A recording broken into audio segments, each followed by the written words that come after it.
Hello, everyone. This is the fourth of the parent-child relationship series, and today I would like to talk about something very sensitive: love and hate, emotions between parents and children. You would think that this is something that is should be obvious, that yes, of course, we love our children, and yes, of course, we love our parents. But I keep telling everyone, and it is very painful, that no, sometimes we don't love our children, sometimes we don't love our parents, and the more you utter this, the more you form the words to utter your feelings, the more obvious it becomes that it is by no means self-explanatory that you should love your parents or you should love your children. It is a sensitive thing, especially because when you have children, and many, so not just one, but 2, 3, 4, even more, you will probably realize the fact that you don't love them equally, which is okay. You may love them equally as your offspring, but you may not like them in an equal way, or you may not think they qualify for this or that issue in an equal sense. So there's obviously some better and some worse relationships between parents and children. But I'm not going to talk about this now. I'm going to talk about something really, really basic: the fact that love and hate are two sides of the same coin. There's no way you can actually end up hating someone whom you never loved. Okay, so you first start loving someone and then it turns into hate, usually after being abused or mistreated or all kinds of other negative issues. Then you end up really hating the other person. But if it starts out as a neutral relationship, it won't usually turn into hate. So hate is a very high impact emotion. And I'm not talking about resentment. I'm not talking about about dislike. Okay, I'm talking about hate. When you passionately hate someone, invariably there was love between the two of you. Okay, but when we talk about parents and children, hate is a very strong word. So let's not even use that. Just let's state the fact that sometimes we don't like our children, sometimes we don't like our parents. I was hesitant to talk about this from a gender point of view, because obviously the feminine and the masculine roles in parenting are different. But I also have to admit that in later years, decades, men were pacified into, or domesticated into, the house house husband function, and they simply grew to the fact and actually rose to the occasion. And I have seen some very, very beautiful parenting by fathers. So obviously this is also changing. So I'm not entering in into that alley anymore. And although I do have my views about that as well. I'm going to talk to you about my own relationship with my mother, because I think it's very revealing. In a way, it is also quite sad. And it turned out okay by the end in her years right before her death. But it was not an easy relationship, to say the least. I distinctly remember the moment where I must have been around 6 years old, when we had a gathering. There were friends of my parents present, and my mom was very theatrically just holding me, embracing me, and saying that, "Oh, my dear, I love you so much." And in the meanwhile, she almost crushed me in her embrace, and her fingernails, which were really spiky, somehow scratched my face or my arm, something like that. And I was like doing this, like, please don't do this showing off emotional charade because I didn't feel it. But I didn't say anything, but I distinctly remember the moment, because that was the moment when I started thinking about parents and how they love their children, and whether parents ought to love their children at all. And unfortunately, my father and my mother divorced when I was 9, and my grandfather, my maternal grandfather, also died within a week. So it was a horrible week. I was 9 years old. My grandfather died, and my father left us. This is how I felt, and I remained with my grandmother, who was a very angry woman, and my mother, who was a very meek, very sensitive woman. She never survived truly emotionally this divorce. She was a very delicate person, and I'm really sorry that I treated her sometimes quite badly, because I'm a very strong person. So probably I was probably taking after my grandmother in this sense, although she was a thoroughly unhappy person and I'm a thoroughly happy one. So that is different. But anyhow, I remember that I was very angry at my mother, angry that she divorced my father. I wasn't angry at my father, whom I loved, interestingly, although he left the family, but I was angry at my mother, why she couldn't be a better wife to my father. Why did she chase away my father? She never chased him away, but still, this is how I felt. So I grew up with this angry feeling. I grew up with this resentment towards my mother, and I could never actually forgive her the fact that my father left. And my father afterwards went to, of course, he married this woman that he cheated on my mother with, and then he left the country and went to live as the head of the commercial section in an Arabic country. And so I lost him completely for 5 years. We only met by letters and in the summers. It was very sad. And I became a very sad, very, very abandoned child. And I was angry at my mother, and I treated her like shit, I'm telling you. And I feel sorry now, because in later years, when I started to understand her motives and her behavior, I could really see that she couldn't do anything else. This is what she was. And I decided to be a much, much better mother, a much better mother than her. And I will always pay attention to my children. I will always cater for their needs. I will always talk to them. And this is something that I keep telling you. Talk to your children. Sit down and talk to your children. And what happened? Okay, with my children, of course, they resented me.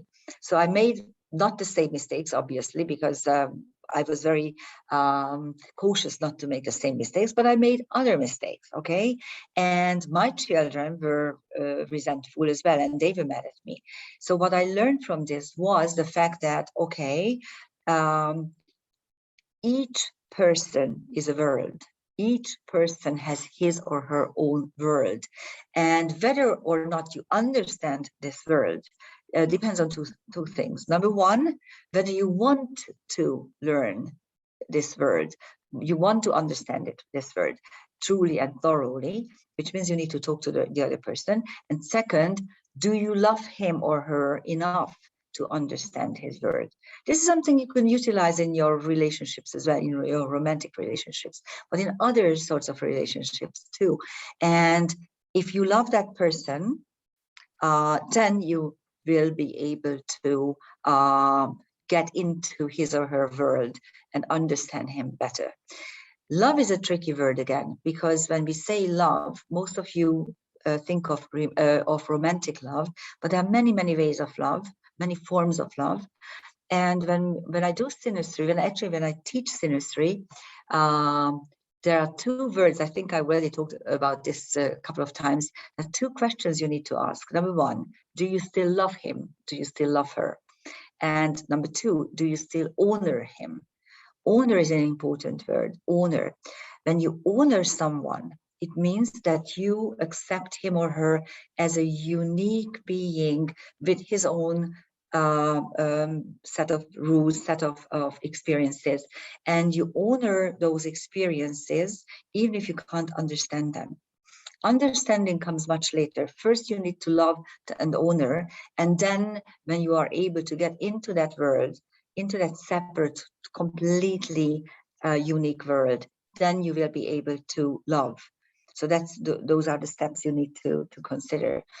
And if I go back to my my own relationships with my children and with my mother, especially with my older son, I did have some serious debates and serious quarrels because he completely misunderstood what I did or why I did certain things.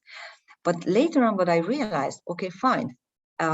Because first, of course, I was hurt, offended, I was mad, I was like, we had shouting matches. How could you do this? How could you say that this is not true? But then I realized it doesn't really matter. It's his truth. It's his truth. This is how he experienced something. And if this is how he experienced something, I need to acknowledge it. I need to appreciate it.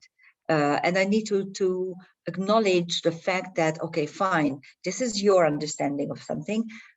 I did it from a lot different perspective, and so let's reconcile it. The only way to reconcile it is through love and through talking. Sit down and talk to your children. Sit down and talk to your mother, your father, and try to understand that this is what they wanted, that they did their best raising you, even if it feels rotten. Okay, and here comes an important piece of advice. Your parents gave you the utmost. They gave you life. The fact that you're listening to this video is because you are here, you are alive, and this was done as a result of your parents' choice to bring you into this world. Think about this. This is the greatest gift, okay? This is what you received. So be grateful. If you can't be grateful for anything else, if I don't know, if they beat you up, if your father was an alcoholic, if your mother was a total neglect or whatever, even then, you are alive. And life is the most precious commodity in the whole entire universe. And you got this from your parents, okay? So start thinking about your parents from this perspective. And I'm sure you will find someone in your family that you were able to love. If not your parents, then you may be a grandparent, maybe an aunt, someone that you could have a really loving and open relationship with, and try to understand your other relationship from that perspective. Why was it so loving? What did this person give you? How did you look at him or her? What made you love him or her? These are the questions you should ask. And when you know the answers, then you can actually redo that with your own children. And you can actually reform to reform something, reform, that's the essence of the word. You can reform your relationships, your relationship with your children. And it won't be easy. I can again tell you my own experience with my mother, because my mother lived quite long. So she was very, very strong and sturdy up till the very, very end. Maybe the last 1 year, 1.5 years were really difficult. Other than that, she cooked, she did her own shopping, she worked in the garden, she did her own cleanings. I didn't really have too much problem with her. My resentment and my anger towards her and towards the fact that my father left us was a very, very unconscious and very poisonous emotion. But I didn't realize that this was the case. I really, for a long time, I didn't realize that I'm mad at my mother. And there came a moment, she was already very old, she was past 90 years, and she became very fragile. And her mind was perfect, so she didn't become senile, or She didn't develop Alzheimer's or anything else. She was there at the last moment. Her mind was there at the last moment, and she was very interested in many things, and she drove me nuts because she was very interested in, for instance, in fashion. And she would look at me and she say that I'm wearing is not in fashion anymore, and I couldn't care less. And it was really maddening. But you know, in a way, she was a very nice woman.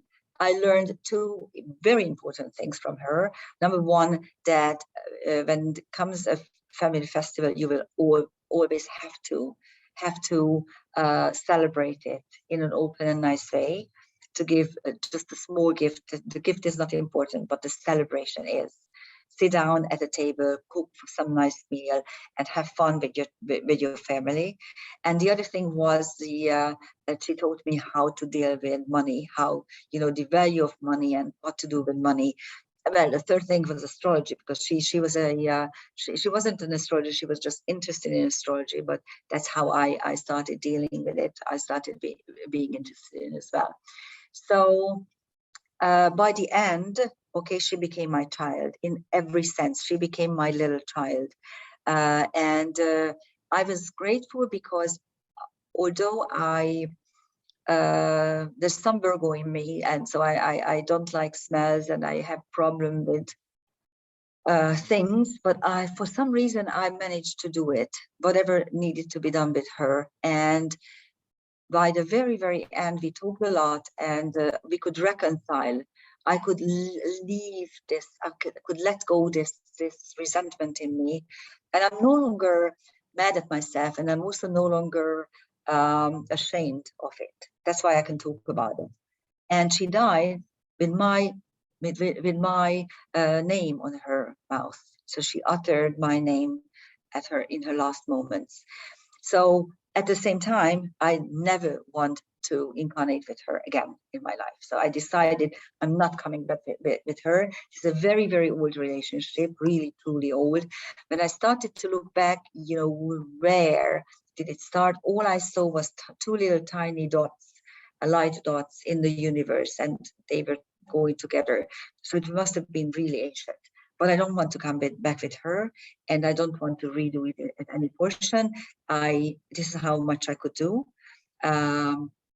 I don't think I have enough strength to put more energy into it. And I let her go with love.